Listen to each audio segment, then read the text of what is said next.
Hello everyone, সামনেই সরস্বতী পুজো, তাই জন্য একটা জুয়েলারি বানাচ্ছি। তো সেটারই ভিডিও তোমাদের সাথে শেয়ার করব। তো প্রথমে আমি মোল্ডেড ক্লের হার্ডনার আর রেজিনটা নিয়েছি। তো সেই দুটোকে মিক্স করে নিয়েছি, নিয়ে ভালো করে একটু এরকম চেপটে দিয়ে তারপর সেটাকে কেটে নিয়েছি। আমি বোরডেনের ঢাকনা দিয়েই কেটে নিয়েছি। যেহেতু সরস্বতী পুজো, তাই হাঁস তো থাকতেই হবে, তাই জন্য একটা হাঁস বানানোর চেষ্টা করছি। হাঁসের বডিটা এরকমভাবে আঙুল দিয়ে চেপে চেপে একটু শেপ দিয়ে নেব।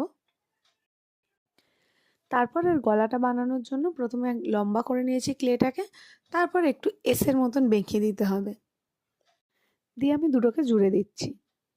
এরপর আমি এই গোলটার ওপরেই হাঁসটাকে বসিয়ে দিচ্ছি। এখানে ফেভিকল আঠা দিয়েও বসানো যায়, তবে আমার যেহেতু ক্লেটা শুকনো হয়নি, তাই জন্য আমি এইভাবে বসিয়ে দিচ্ছি, একসাথেই শুকনো হয়ে যাবে। এখানে আমি এই গোলটার চারপাশ থেকে একটা বর্ডারের মতো দিয়ে দিচ্ছি। তারপর হাঁসের একটা ঠোঁট বানিয়েও আটকে দিলাম। এরপর হাঁসেরও একটা ডানা বানিয়ে দিচ্ছি, দিয়ে ওর বডির উপর আটকে দেবো।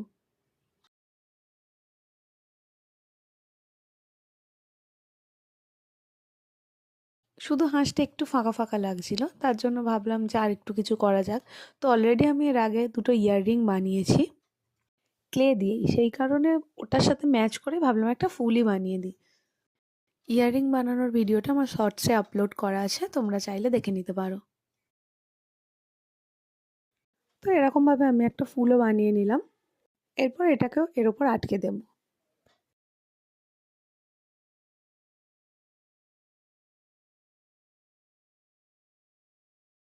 তারপর এটাকে আমি সাদা অ্যাক্রিলিক দিয়ে একটু রং করে দিচ্ছি। রংটা শুকনো হয়ে যাওয়ার পর আমি এটাকে একটু পরার ব্যবস্থা করছি, মানে সুতো দিয়ে দড়ির মতো বানিয়েছি।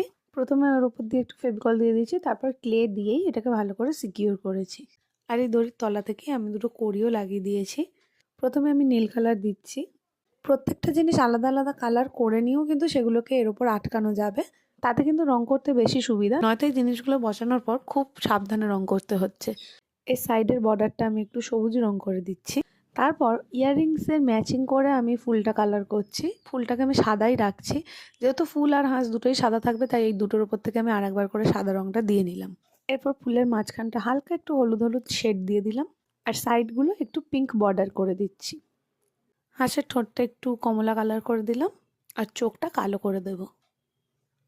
আর এটা আমাদের কমপ্লিট হয়ে গেল। তো কেমন লাগছে ফাইনাল লুকটা তোমরা কমেন্টে অবশ্যই জানিও।